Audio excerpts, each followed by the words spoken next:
तर मी आज तुम्हाला एक अशी भाजी दाखवत आहे बरं का भावांनो बहिणो, की ती एक वनस्पती गुणकारी भाजी आहे.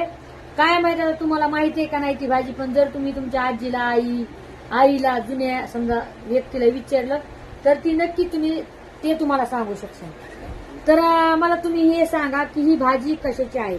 आणि ही आहे ना, हीच म्हणजे काही काय पिहरल्या जात नाहीये, ही नैसर्गिक भाजी, ही आपण मागते उगती ही भाजी. तर ह्या भाजीचं नाव मला सांगा. ही काय बिहरल्या जात नाहीये. हा बघा. आणि हो, ही भाजी खायला लय गुणकारी असते बरं का. नैसर्गिक भाजी आहे, वनस्पती आहे.